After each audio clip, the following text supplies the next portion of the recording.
السلام عليكم، أهلا بيكم في فيديو جديد. النهاردة مع بعض هنكمل تقفيل الفستان اللي سبق وقصيناه وقفلنا أجزاء منه مع بعض.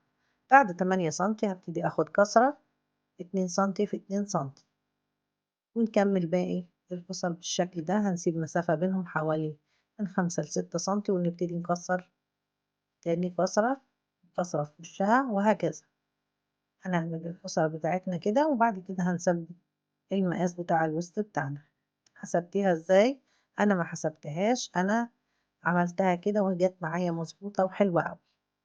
يعني لو تابعت فيديو القص هتشوفي الوسع بتاع محيط الوسط، هتلاقي انه جه معايا 3 كسر في الخلف، 3 في الامام، وكسرة عند القفلة بتاعة الخط. هنا هنفك دي زيادة، يبقى كده انا فضل معايا 3 و3 حلوين قوي. وكمان هناخد بقى هنا عند الفتحة في مسافة كبيرة، طبعا هناخد كسرة واحدة، والناحية التانية هناخد الكسرة التانية. هيتقابلوا هيعملوا له كلونة زيادة في النص. تمام تمام. هنقفل كده طبعا، وهنعمل اوفر وهنكوي، ونرجع نشوفها مع بعض. هنأكد طبعا محيط الوسط بتاعنا تمام مظبوط، انا ما عملتوش بجد بمقاسات، بالعكس انا خدته كده زي ما احنا قصينا بدون باترون، اشتغلنا برضو بدون حسابات، وجت معايا حلوة أوي. طبعا انتي لو عايزة تحسبيها الأول، اعملي الكسرة سرجيها على ايدك، وبعد كده احسبي المسافات بتاعتك، عايزة محيط الوسط كام وهاخد كام كسرة، وبكده تقدري تطلعيها مظبوطة معاكي من أول مرة. طبعا احنا غير الناس اللي بتتعلم، لكن بديكي برضو الفكرة ان احنا بنحسبها ازاي. بحسب كمية القماش أو الوسع اللي معايا في محيط الوسط، ومحيط الوسط نفسه، وبعد كده زيادة ببتدي أديها كسر، أحسبها تيجي معايا كام كسر. وهنقفل بالطريقة دي. هنفتح فتحة للسوستة من الخلف عشان نكمل مسافة السوستة بتاعتنا.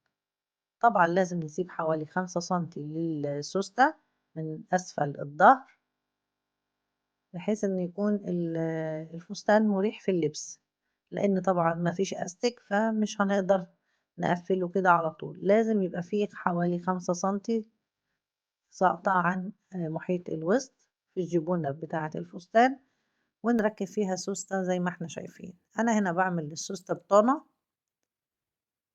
لو هتعملي كسر عادية خالص مش هتقسمي كولونات، ممكن تخلي القفلة بتاعة الجنب في الظهر وتقفلي بيها السوستة، لكن أنا هنا عملت فتحة وركبت فيها بطانة، وهنكويها ونكمل فيها تقفيل السوستة، وهنكمل مع بعض.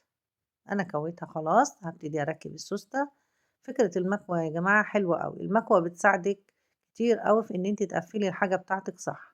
زي ما شفت في الفيديو السابق، احنا قفلنا الطرف اللي هنركب فيه السوستة بالمكوى، يعني ثبتناه بالمكوى، وبعد كده ركبنا السوستة. بتيجي معاكي السوستة السحرية أو السوستة العادية كمان بتيجي حلوة أوي.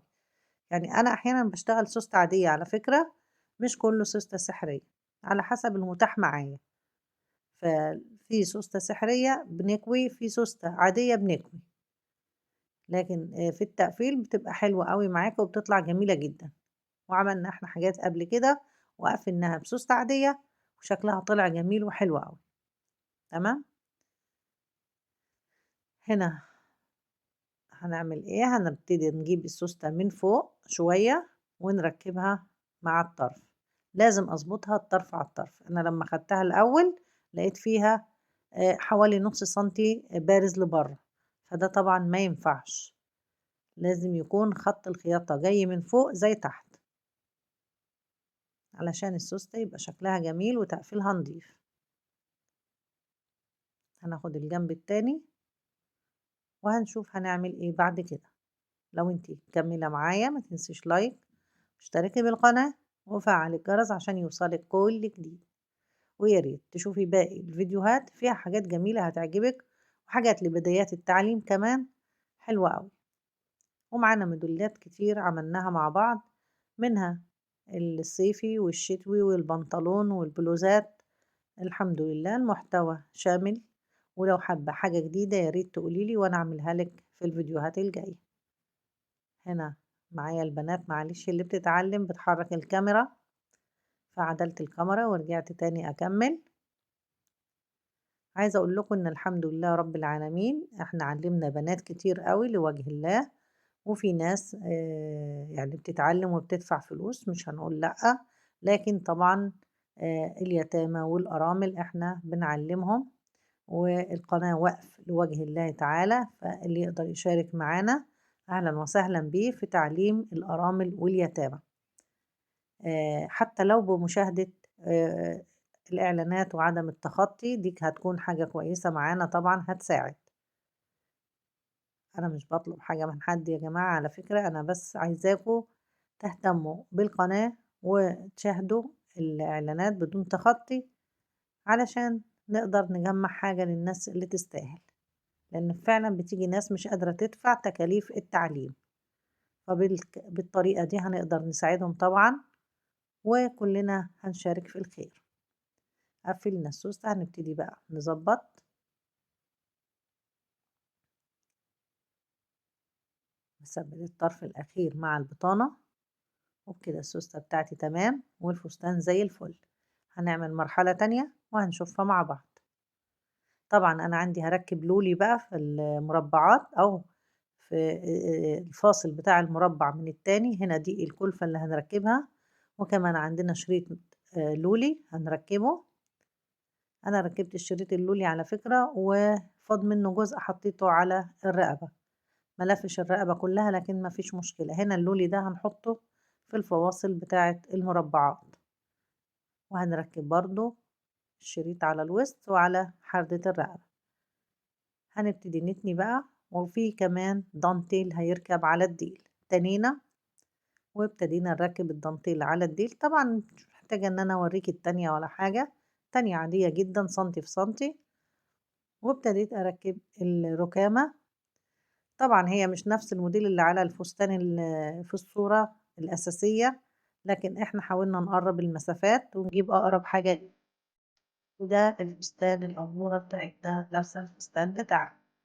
بعد ما خلص وركبت الركامة جبنا القناص أو اللولي، حطينا الشريط والجزء اللي فاض حطيته على الرقبة زي ما هي طالبة. فستان جميل جدًا وحلو أوي، الصورة ظلماه بجد والله الصورة ظلماه فعلًا.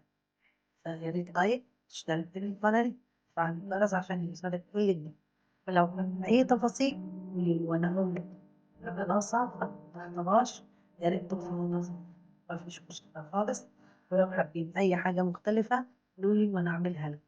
أشوفكم بخير الجاي إن شاء الله، هنعمل إعادة تدوير مع بعض لللبس الشتوي عشان نطلع حاجة من دولابنا تبقى جديدة ونلبسها بالتاني. أشوفكم بخير، مع السلامة.